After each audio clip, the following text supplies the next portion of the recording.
And welcome back to episode number 7 of We've Got Nothing. My name is Francis Leach, and hello, Bianca Chatfield. Hello, Frankie. How are you? I'm pretty good, and Mr. Craig Harper. He of the, look at that, Silver Fox look is now official. He's That's right. loving it too. It's really coming on, isn't it? It's just low key over here, my flannel and my silver hair. Is this a new hat? I thought we were going to do a new hat every episode.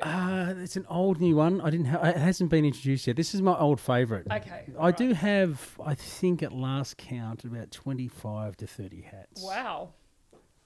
I'm overcompensating, I know.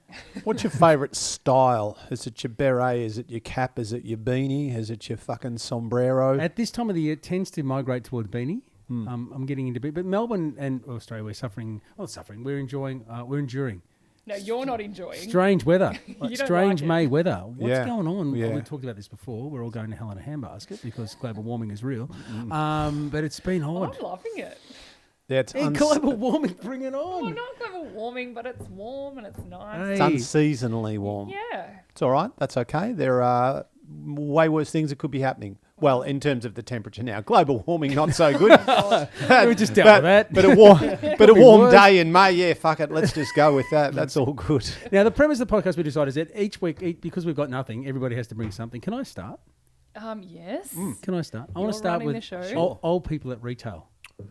Old people at retail. At retail. Working in retail? No, shopping. Oh, Now- okay. I thought you were talking about Bunnings for a moment. Could be As in right. old people working in retail. that too. That's where I'm going. That's where you'll find me post-podcast. Now, it's an interesting one. So yesterday, I'm there having a coffee with my daughter after school, and it's in this fantastic little cafe that sells a lot of pastries and things for people who love that sort of stuff in St Kilda. And there was, it's busy, and there's this lovely old couple who were choosing a selection of items they were obviously going to enjoy with friends later on. But they were very particular. And it'd be over here, how much is that one? And then, how many of those shall we have? Shall we have 3 of those? Or how much is that one over there? Oh, has it got custard in it? All the while, this queue of people was sort of like starting to form out the door of this cafe. People were trying to buy things. And like it didn't bother me because I'd already bought my coffee and I'm sitting there talking to Evie, but I could sense the growing maelstrom of frustration that was banking up behind these people who were completely unaware as they asked about every particular item on the shelf that there were other people behind them and they were being slow and considered. And I tweeted about this and said it was like watching, not that it impacted on me, but it was like watching someone slide bamboo under the fingernails of the impatient younger people waiting to get into the shop. And I got into a lot of trouble. People call me ageist. Really? On Twitter? For making an objective observation of a circumstance for which I had no invested interest. But it was quite clear what was happening was that all these people were getting frustrated at these old people who either weren't aware or didn't care. Instant gratification culture, Frankie. We want it now. We want shit now. We want it quick. We don't want to wait. We don't want old people in the way. Get out of the way, you old people. Figure out what you want, then come back, order it in 10 seconds I and could pay. see steam coming out of people's ears. What as about they the waited. person serving? Were they patient? They were great. Oh, They then knew that's they were good. going to make a doing their mega job. sale of pastries to these old people. How old are we talking? Well, 75 plus. That's you They're out and me. there That's you having- and me in 25 years. Yeah. I'm glad you left me out of that conversation. Well, I'm still hoping it's 30 years. well, but- I love it. I have... Can you not wait to get old? well, I can wait for sure. It's not. I'm not excited, but I'm Okay. not. But I don't care so much about. Like I talk all the time about in my stuff how old I am, and because I love the psychology of aging, and I love the exploring that. Like why we, it's like there's a real way of thinking and acting and relating and being around age where we go, well, that's age appropriate, that's age inappropriate. So if you're at this age, you certainly shouldn't be wearing this, shouldn't be doing that, shouldn't be listening to that, probably shouldn't be watching that.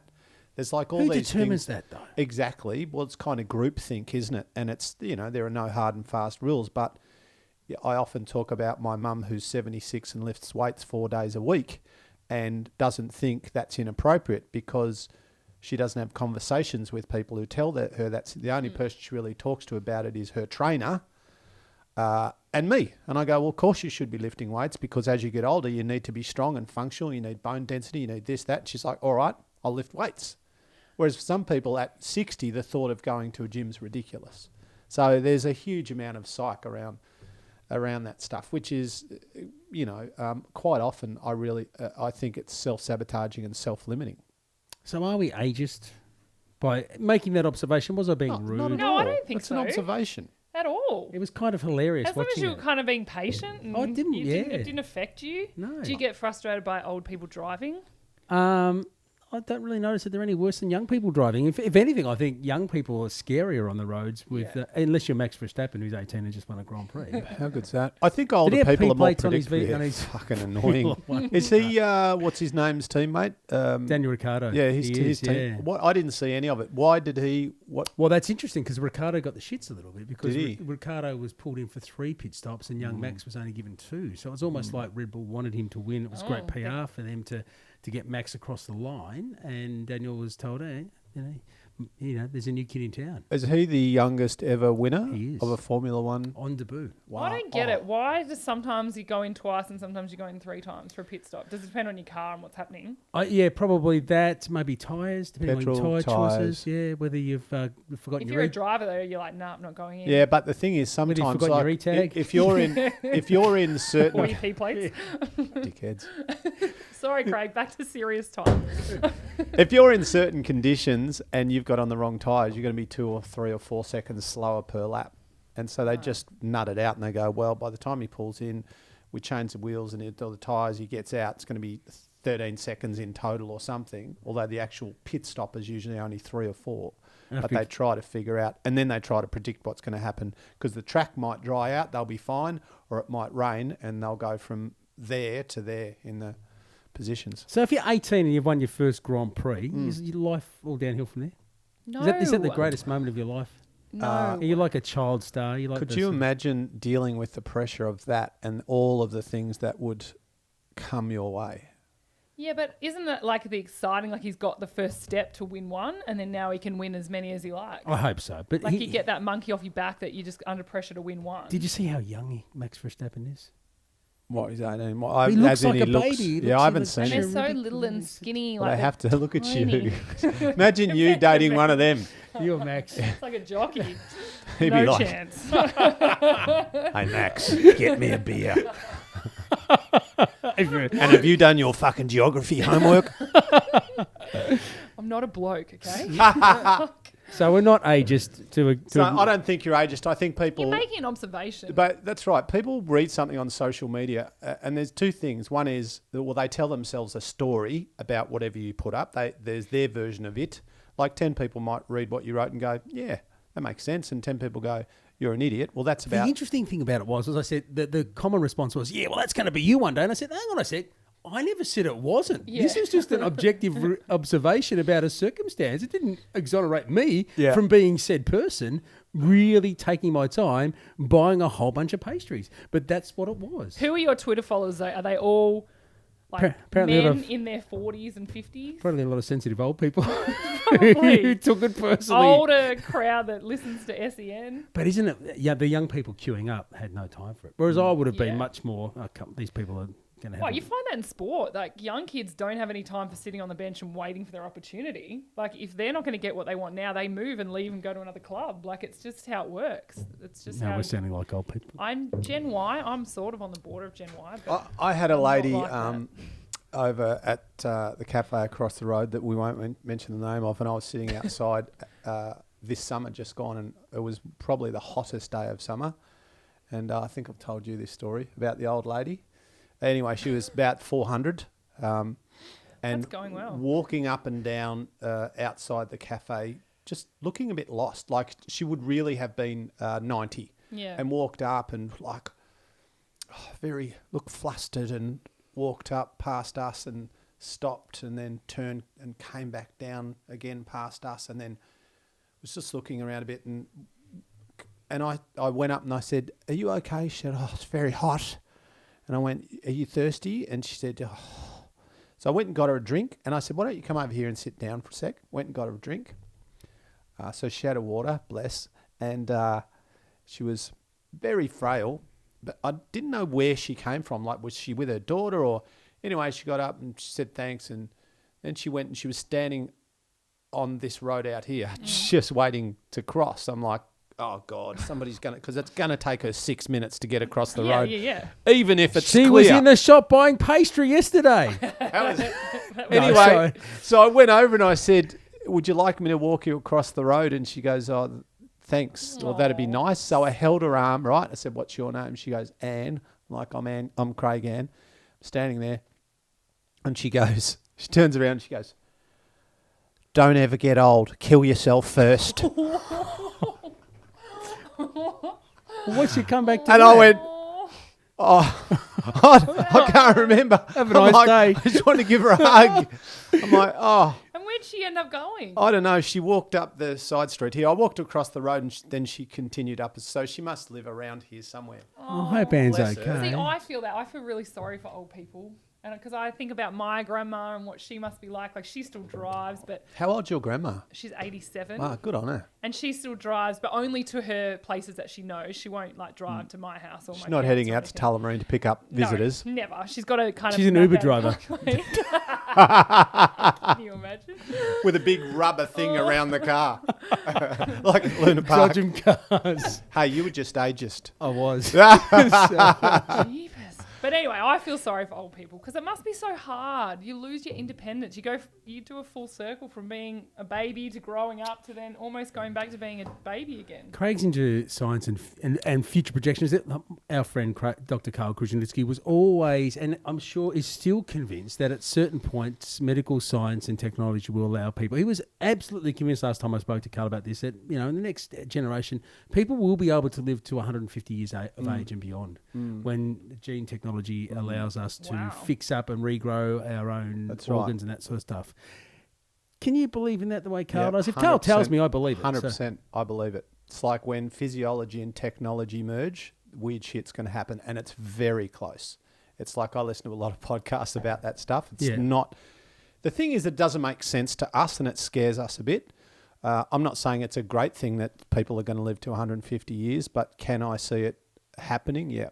So what would be the key breakthrough in that? Well, I think that, I mean, I don't know, but I would Let's think speculate. Let's that have obviously the big one is the management of disease and also preventing cellular degeneration and telomere degeneration, which is, you know, where we're keeping everything functional and healthy. So like biological aging slows down. So when we talk, you know, so we go, well, I'm 52 chronologically, but my biological age is younger than 52 because I've looked after myself. Yeah.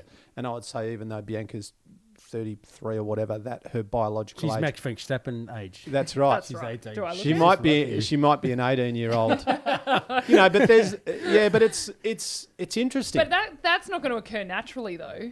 No. That's going to be like people having to have... It's going to be manipulated. Drugs and whatever to keep their bodies at a certain level. For sure. But, I mean, they are talking now, like, I can't remember his name, which doesn't give me much credibility, but super smart dude the other day. Oh, mate. Talking about being able to, in the next 20 years, I don't know if this is bullshit, but he seemed very convincing, download a person's consciousness into a computer. Whoa. Their memories, their knowledge, their experiences. And so you could have yourself in the cloud. Yep. Yeah, that's cool. Well, and then what they want to do eventually is download someone's consciousness into a donor body.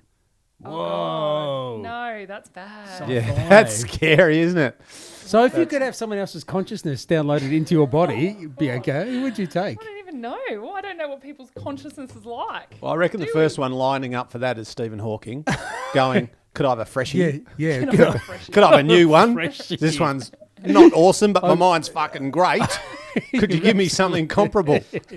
That's an amazing concept. Yeah.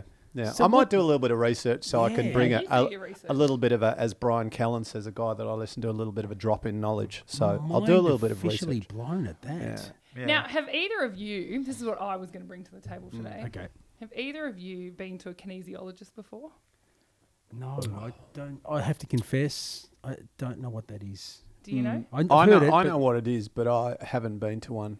What's your description of them? Oh, well, it's my understanding of a kinesiologist is someone who deals with like energy flow and meridians. And so in Eastern medicine, we have these things. There's 14. You can correct me if I'm wrong. I think there's 14 meridians, which are energy flows that go through the body. There's, from memory, 361 pressure points. And a lot of that is the foundation for acupuncture, acupressure, shiatsu, which reflexology, and kinesiology. A little bit of fish slapping over the back, a little bit of that, I think.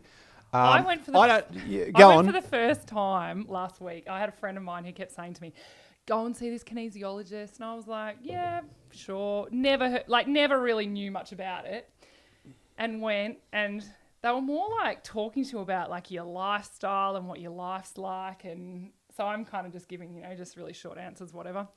And then they lay you on a table and I'll do it to you. Okay. They grab your hand and they're feeling here and they ask you all these questions and they get like vibrations or whatever, the energy flow through your body. And then they'd be talking to me and then certain things that I would say, they'd be like, yep. And they'd be like, shoo, take this all away. And I'm like, what is going on? Do you know, Francis would be like, this is bullshit.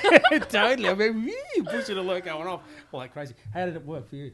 Well, I actually walked away and I was pretty open-minded to it because I was quite intrigued by what she was doing and how she was taking things out. Anyway, I actually walked away and I loved it. I walked away and I was like, oh my God, I feel so much better. Man. And I know you're saying it's a placebo thing. I know you'll say that. I can see it coming out of your mouth right now. But do you reckon it's like more like just a talking thing that you're getting everything out so you feel better at the end, or? I think there's a combination of stuff. So it was freaky. I'm sick of mentioning this book, but it just happens to be in here, Mind Over Matter. Yeah. Which is Mind Over Medicine. Mind Over Medicine.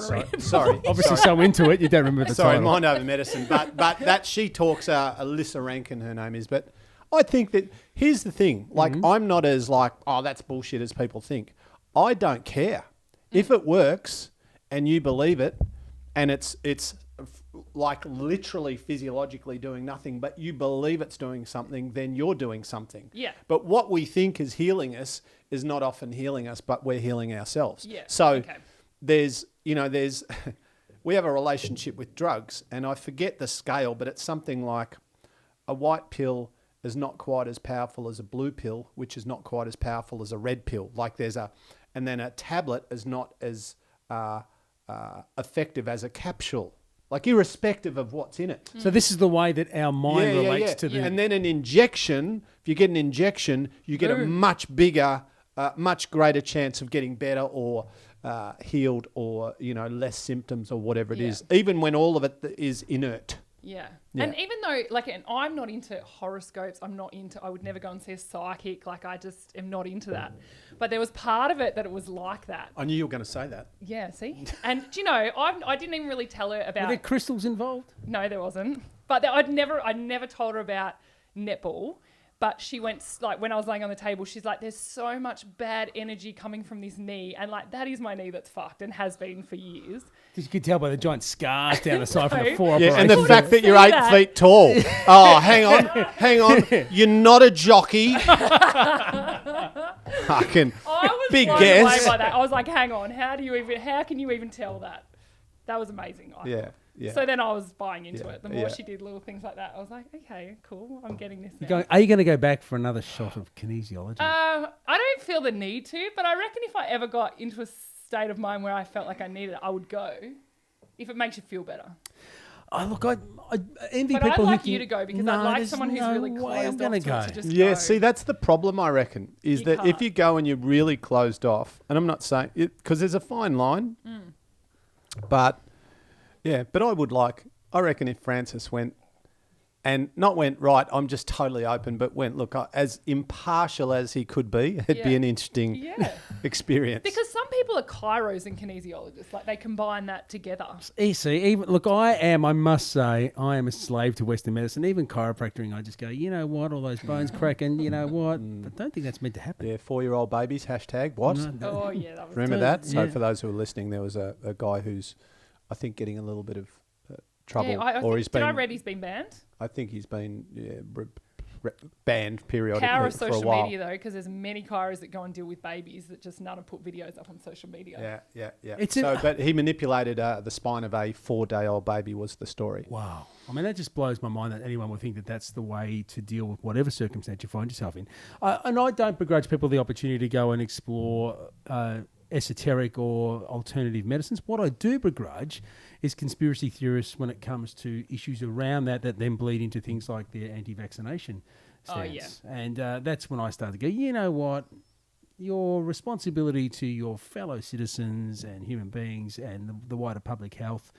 You know, my kids and I've been vaccinated so that you can live your life as a hippie in Mullumbimby and enjoy and enjoy a Western health system that will indulge you. No, that's not fair.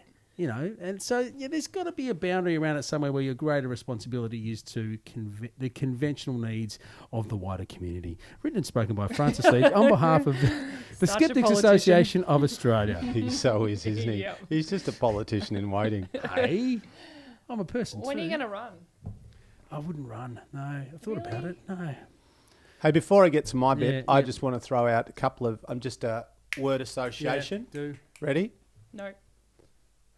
Dami. Army. M. What did you think? So for those who've been under rock, she just came second in Eurovision. What was the deal with that? Because I watched a thing that was live and I just had it on in the morning and they were saying, well, she's won, like she can't lose, and then she lost. I think she won the popular vote. And Yeah, then but not there's the judges. not the No, judges. she won yeah. the judges. She won one of the votes. She won yeah. the judge. The judges had her way ahead. Yeah, and then there was another vote. Like, it's a bit like she lost pre-selection. It was like, it was branch stacking. What does one of Australia's foremost music gurus think of Eurovision? It's hilarious. I love the nude guy with the wolves. I would have thought that was a good idea. Did you see that? I didn't even watch it. It was great. Wow, It's good. I would not want to be. I would not want my sosso swinging in the breeze near a wolf. Just Did you see that though? hashtag al- ouch. There's I always don't even something know at what you're Eurovision. talking about. Especially a hungry wolf. How pathetic am I? I saw bits of her, but just on Twitter, not Really? really Yeah. the actual thing. So you guys take it away. All right. A dear friend of mine produces that, Mr. Paul Clark, for SBS, and he said it was the best night of his life. One of the best nights of his life being involved with it. It's not my kind of music, but I just do love they it. look at it over there like we look at it as almost a spoof? Yes. I think it's yeah. like it's a parody almost of Yeah. a musical event. Yeah. Yes, I think, well, the great Terry Wogan, who was a broadcaster who for many years broadcasted into Britain and made it famous in Australia as well, retired a couple of years back. I think, not sure that he's any longer. I think he might have passed away. I hope that's not right, but I think he might have. He used to very sardonically present it in that very droll way, taking a mickey out of the fact that England got no votes and it was all kind of kitsch. And it is. I mean, it's kitsch heaven. Why are Australia in it? It's ABBA. Eurovision. ABBA. Our connection with ABBA. Australia turned ABBA into the biggest band in the world in the 70s. They were winners of the Eurovision contest in 74. So we've always had this sort of kooky affection for Eurovision. And we probably, outside of Europe, are the only country that are obsessed with it. And so they invited us to take part because it's a big marketplace and it rates its backside off. Yeah, and now her song has gone crazy, hasn't it? It has, yeah. All over the So world. good luck to Dami. Dami. All right, the next one I just want you to, because you'll explain it better to our listeners and viewers what's happened, and then I want a quick 1 minute around it. Jarryd Hayne, go. So he's decided, he's decided to walk away from his NFL career. He's insisting that it was his decision. There's some suggestion around that he wasn't going to make the roster of 48 players.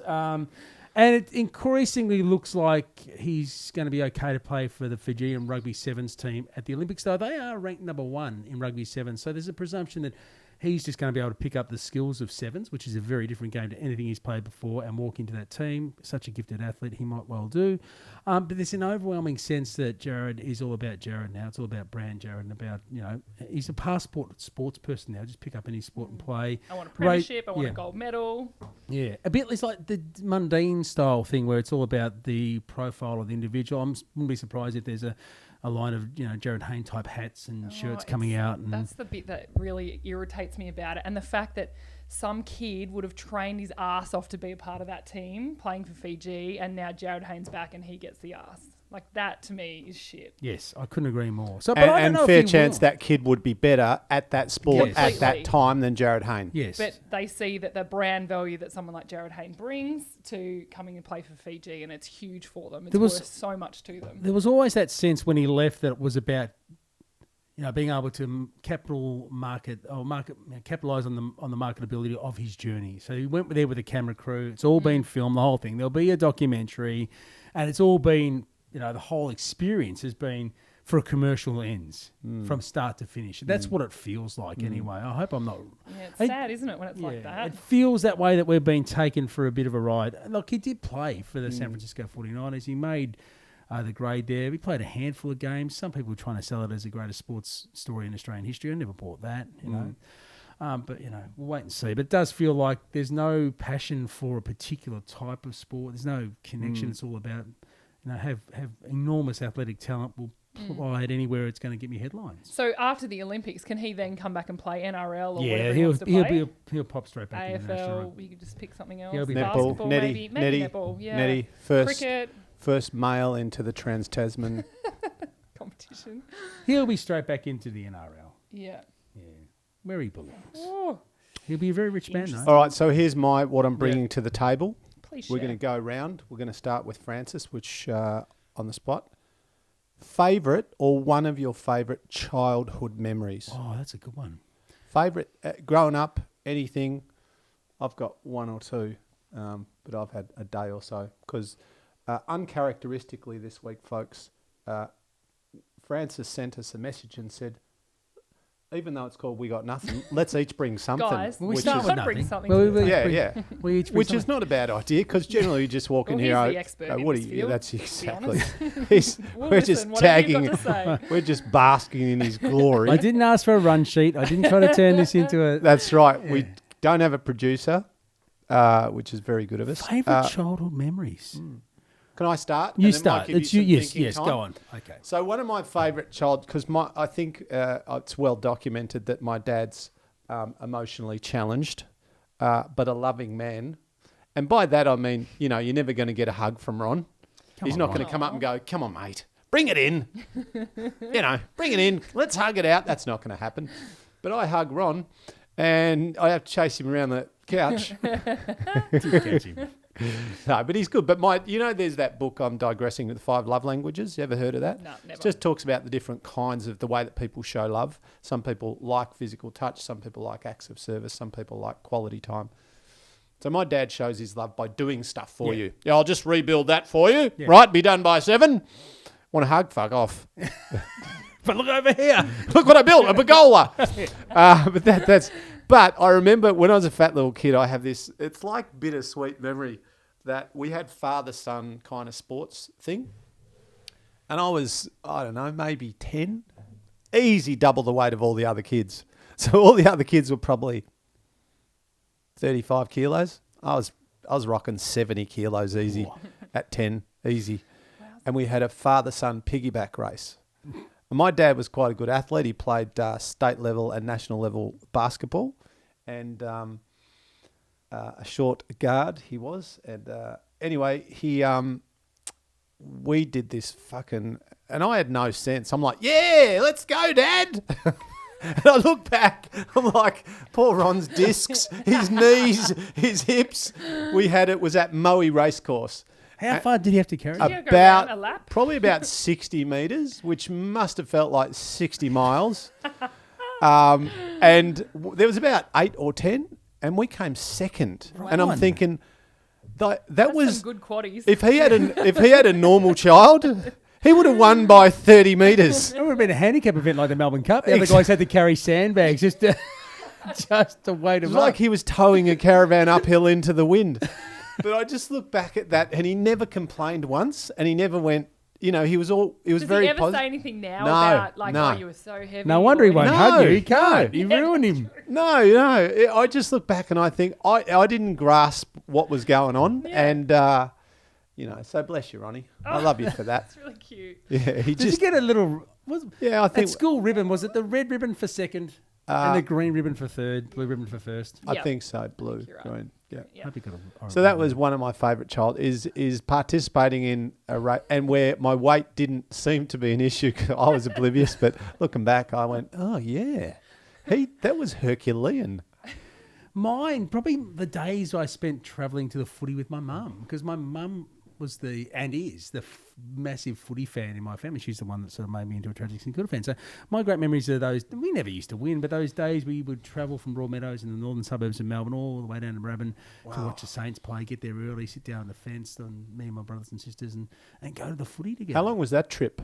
Well, we were public transport kids. Right. Mum didn't drive.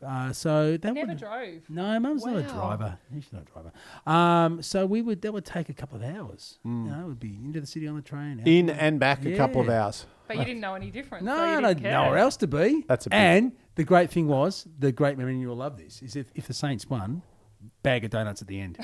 Bag of 6. That was the happiest moment because it would only happen. It was very wise. So only about 12 So they donuts still a did year. win back Yeah, then. exactly. It was on 2 or 3 occasions, at most, you Yeah. would get the bag of donuts. That's But boy, they would not last 30 seconds. That bag, the hot jam in the middle of those donuts. While we're digressing, favourite donut? Fantastic.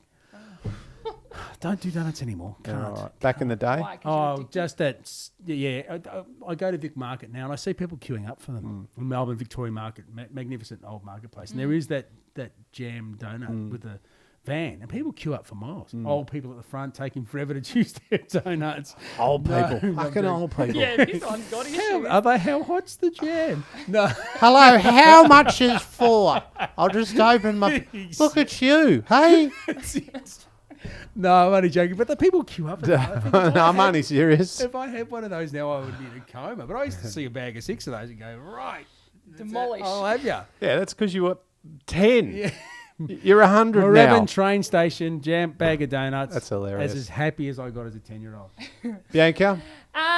For me, like the one thing that my family always used to do together was to go water skiing. Oh, I love it. So we grew up down in Somerville, so down on the Mornington Peninsula, like right near the water there. Yet Dad wouldn't put his boat in salt water, so we would always drive like 4 hours up to Corowa and put the boat in the Murray. So I'm not a boatie. So what? You just would it ruin the? Yeah, because Corrosion. he had an outboard, so he wouldn't And put all it the in metal and- stuff would just rust. Yeah. So, and he just wouldn't have a bar of it. And when you go into the Murray, obviously it's so different because it's flat water. It's completely clear. Well, not clear as in to look at. But especially at the right time, there's no boat. So from like, I think by the age of 3 or 4, like they were trying to get me to get up on skis, like on 2 skis. Oh, that wouldn't happen now. No. No, there'd be way too many Rules safety and checks, and we regulations. wouldn't want you to get dirty. There couldn't be any germs. There could be a stick. Exactly. And I just remember one time I was up there. Could and be so- allergic to the Murray. Well, there's who knows what's in there. A few bodies probably underneath, but but one memory I do have is that we were skiing. All my cousins were up there, so you take it in turns to go behind the boat, and I was trying to learn to get up on one. So I was, I don't know, I reckon I would have been 9 or 10. And I could see Mum and Dad in the boat, and Mum's always full of instructions, and Dad's ready to take off, and I could see on Mum's look on her face that something wasn't right, but she's just like, yep, let's just go. And I'm like, I'm not ready, and I'm getting all really stressed. Anyway, they got me out of the water. I fell down a bit further back. They come and got me out, and I'm like, what's going on? And there was like a big brown snake that was going across behind me in the water, but they didn't want me to turn around to see it because I would have panicked. So instead, they just took me and dragged me with the boat. And I just still think of that every time I'm in the water. I'm like, is there any snakes going around here? Jeez. Don't want to How cross paths with crazy. the brown snake. Well, No that's way. and I was making fun of oversensitive parents, Yeah, that's and you almost got killed by a snake. But hey, I still go skiing. Do you still Any go chance I get. skiing? Yep, love it. Fantastic. And even netball, like I had to be really, I would not tell them until I got home. So I certainly wouldn't put pictures up on social media until I'd finished. So I knew that I didn't Can get you injured barefoot or- ski? I can't barefoot, no. Never. Well, you got I've you- never tried it actually. Have you got It'd be big? too heavy. You probably have normal feet for your height. Do you think that, or at what age do you think? Speaking of kids, sport, doing stuff, piggyback races. At what age is it okay for kids to be serious about sport? Like for example, my training partner, the Crab, bless him, his daughter Jamie is I think 10. She's been doing gymnastics seriously since she was 5, 6. Yeah. And she's just backed off her training down to 20 hours a week. Whew. from, I think it was 32. Whoa. Like, she's elite. Like, she's Yeah. in the top few in the country, but she's 10. But that's the thing. Like, I guess it's really specific to the sport that you do, because a gymnast, by the time you get to 18, your career's done.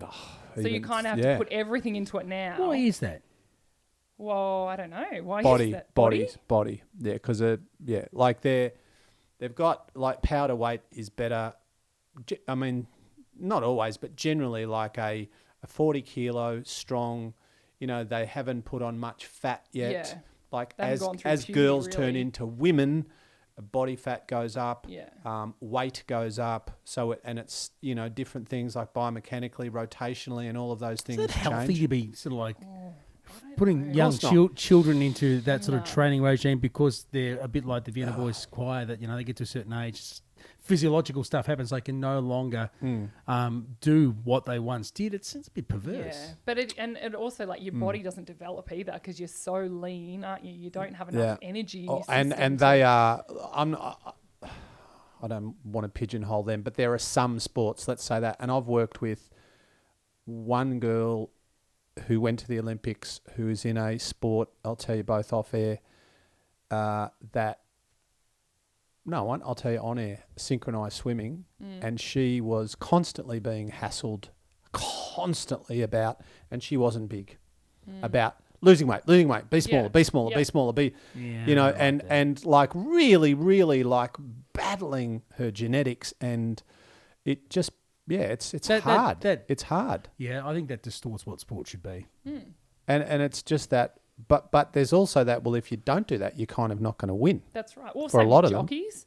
Like, they have to spend their whole time sacrificing what but- they do, what they yeah, eat. Like, that's they'd true. be so unhealthy. Like, has anyone done any research into when jockeys retire and, like, what kind of condition they're in? There ain't too many thin jockeys that are 60. No. Like, a lot of them blow out. They pull the ripcord. Yeah. They get to eat for Yeah, the yeah, first yeah. time in 20 years. Yeah. Well, that's why I reckon there could be a lot more female jockeys given the right, like, high profile or successful, Short. like Michelle Payne, obviously who won the Melbourne Cup. Because they're much closer to their normal weight. That's they don't right. have to work. So, like, some of them don't even have to work to stay there. That's their walking around weight. Yeah. So way healthier than some. Even a small guy is 65 kilos. That's a small. Like, I'm nearly 90 kilos and I'm not a giant and I'm lean and I've got small joints. And for me to, obviously, but I never could. But there's guys my height who ride 5'10" jockeys hell? who weigh 53, 54 kilos. But even, like, rowers, I never quite understand. Like, boxing is similar, but I'm not sure when they weigh in. So with the lightweight rowers, they weigh in 2 hours before they race. So that means, the 2 hours before they race, they're probably in the worst condition that they ever are during a week. Well, Lauren when they're Burns about to perform. talked about that too when she weighed in 2000 for the, was it Taekwondo? Taekwondo, yep. And she was a bigger girl relative to the weight class that she was fighting and had to weigh in. She said she almost fainted at the start of that fight. She was so... It's just She's- That's across the board in fighting sports, where most sports have got to weigh in, and that's why they... So do you weigh in then, except in like, eat as competitive- much as you can, But drink as much the as you can? ridiculous thing is, all you're doing is losing water weight. Yeah. You It's a ain't joke. losing fat or muscle. You're losing water weight, and you're going from being healthy to unhealthy. And then they've got to artificially rehydrate as quickly as possible. Now they're not allowed to use IV to rehydrate, which is actually... It's not performance enhancing. it's It's to the it's like detriment of getting the your body athlete. back to its status quo and healthy. So they're just, especially in the UFC, there's a lot of stuff going on right now where guys are like coming down to guys who, so one of the classes is 145. That's where Conor McGregor's the world champion. But there are guys who walk around at 180, 190, right? And then they've got to get to 145 to fight. Now, they weigh in the day before, is that right? Yeah. But they might be, that's right. So they might cut from 190 down to 160. Yeah. But then they've literally got to figure out how to lose 15 pounds in 24 hours. What? Yeah, that's crazy. That's often what they do. And then they come in and you see them at the weigh and they look fucking terrible. And then they're straight from there to eat. Like, they're literally, from when they get off the scales, they're drinking and eating like 6 seconds later. Yeah, crazy. So that's why I think competitive eating is my sport. We'll call you Joey Chestnut. That's it. Give me the hot dogs, Oh, line them up. that's one thing I just can't stomach. Have you seen any of those events? Yeah, yeah. Oh, Well, good. there's a little Japanese dude. Is it? Yes. I can't remember He's his like name. a pelican. Yeah, Just- a What? Japanese guy who smashes it. And What are they eating? well, I think the world. I know it used to be about in a set dogs, period isn't of time. Yep, hot dogs mainly. The world record was 63 hot dogs and buns. So hot dogs and buns in 20 minutes. Oh, gross. Or it might have been 10 minutes. It's crazy. They're just... What happens if we did that for you with some cheesecakes? Just line them all up. Yeah, well, you know, Could you do that? How many We've could had you that. demolish? not many. Not many these days because I've really, Shrunk your shrunk my stomach. I'm just super delicate now. Can you shrink your stomach? Yes. Well, you can. Yeah, you can reduce the capacity of your stomach. Or you get lap band and just Yeah. restrict it. Don't even start me on lap band. Okay. Not a fan? Sorry. Uh, That's for episode 7. Look, Oh, 8. I think in some cases, for some people, as a last resort, it's okay. But I think It's not a go-to. No, but no, I back think on it's the- I think it's overused though. on the kind of whole sporting thing, there was a triathlete in Queensland who was struggling with her skin folds, couldn't get her weight didn't. down, and she went and got lap band. And the dietitians and that were furious that a surgeon actually performed that operation on someone that was so little already. Yet Yeah. that was her only way to kind of solve her problem. That's wrong. Isn't that insane? Yeah, yeah, it's I don't know crazy. who it is, but I've Yeah. heard that story. Yeah, What's on your agenda this week? I'm heading to the thriving metropolis of Kyabram. Hey, Yeah, London, New York, Paris, Munich, Kyabram. what's there today? I'm doing a little workshop on Friday night. Oh, come on, brothers and sisters. Called High Performance Life. Yep. And going up to... I like doing stuff in the country because whenever I go do country stuff, People turn up. They're yeah, into it. one, they turn up, and two, they're super appreciative because they're like, nobody ever comes here. Thanks for coming. I find that when we do coaching clinics out in the country, it's so Yeah. much better. People love it. Yeah. Kids never get the opportunity. Yeah, I like it. So I'll be in Kyabram this week, and then I'm in on Friday. Then the following weekend, doing the same workshop in Port Macquarie. Hey, Boom. Hey, it's beautiful there. Yeah, I'd it never is. been there till last year. I did a gig, and I'm like, so pretty, so nice. there's a Cool reason why people. people live there. Yeah, yeah. There is. We're done. That's it. It's the bubbles of nothing that make it something. That's the. Jeez. I stole that from a chocolate bar, but I'm gonna that's it Our new for sponsor. this edition of We've Got Nothing. My name's Francis Leach. Bianca, thank you. No worries. Bianca Chetan. Anytime. Craig Harper, always a pleasure spending time. Thanks, champion. We'll catch you next week. See ya.